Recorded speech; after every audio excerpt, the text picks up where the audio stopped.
आज की डेट में क्या मार्केट में सिनेरियो चल रहा है कि लोग देखते हैं प्री लॉन्च प्रोजेक्ट हो रहे हैं, नए प्रोजेक्ट आ रहे हैं, तो उन्होंने इसका एक फार्मूला समझ लिया है कि नए प्रोजेक्ट आ रहे हैं तो बस किसी भी प्रोजेक्ट के अंदर स्टार्टिंग स्टेज में एंटर कर जाओ और बाद में जैसे ही प्रोजेक्ट बूम करे तो उससे एग्जिट हो जाओ। ये कोई फिक्स फार्मूला नहीं है किसी भी प्रोजेक्ट का।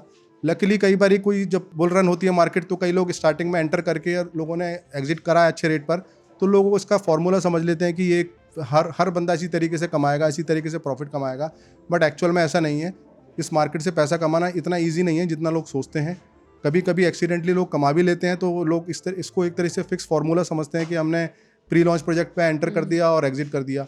प्री लॉन्च प्रोजेक्ट के अंदर मोस्टली ऐसे इन्वेस्टर को ही पैसा लगाना चाहिए जिसका एक एक्स्ट्रा अमाउंट पड़ा हो, या वो डीपली रिसर्च कर चुका हो, या पहले प्रोजेक्ट्स में वो दूसरे बिल्डरों के साथ ऐसा इन्वॉल्व हो जिसने पहले प्रॉफिट कमाया है। क्योंकि नॉर्थ इंडिया की जो मार्केट है बहुत ही रिस्की मार्केट है। यहाँ पर जो आपको सप्लाई ज़्यादा देखने को मिलेगी और डिमांड कम, क्योंकि एक मार्केट में एक बनाया जाता है किसी तरीके से जिससे कि लोग इन्वेस्टमेंट करें। तो इसलिए अगर आप यहाँ पर कॉस्ट देखेंगे मार्केट की तो बहुत ही ज़्यादा हाई है as compare to south India. North India के अंदर और रिस्क भी हाई यहीं पर है ज़्यादा। डेफिनेटली जहाँ पर अगर सप्लाई ज़्यादा होगी तो एक रिटेल कस्टमर के लिए बहुत ज़्यादा रिस्क हो जाएगा, क्योंकि लोग जो है केवल सेंटीमेंट के हिसाब से ही इन्वेस्टमेंट करते हैं। पूरा प्रॉपर रिसर्च नहीं करते हैं कि किस तरीके से हमें ROI देखनी है, कैलकुलेशन करनी है।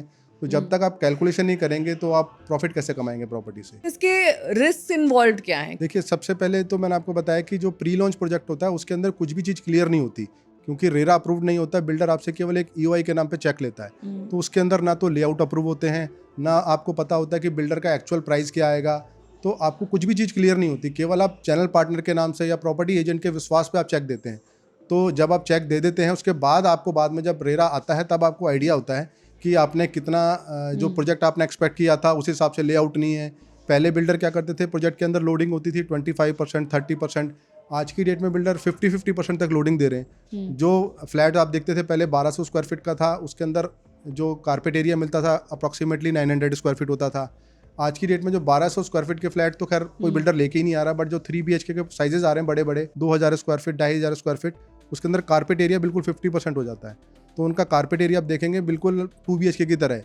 तो बिल्डर कॉस्ट के अंदर तो कस्टमर को मार ही रहे हैं, साथ साथ एरिया के अंदर भी मार रहे हैं। तो ये चीज़ें आपको जब आप प्री लॉन्च में जाते हैं तो आपको पता ही नहीं होती है, क्योंकि आप केवल प्रॉफिट के नाम से एंटर करते हैं। लेकिन जब बाद में जब आप पैसा दे देते हैं और जब प्रोजेक्ट लॉन्च होता है तब आप लेआउट देखते हैं, फिर आपके पास कुछ चॉइस नहीं बचती है वहाँ से एग्जिट होने को, क्योंकि फिर आपको पैसा रिकवरी करने के लिए लिटिगेशन फिर में जाएंगे, फिर आप एडवोकेट के पास जाएंगे, तो रिकवरी के लिए बहुत लंबा टाइम है।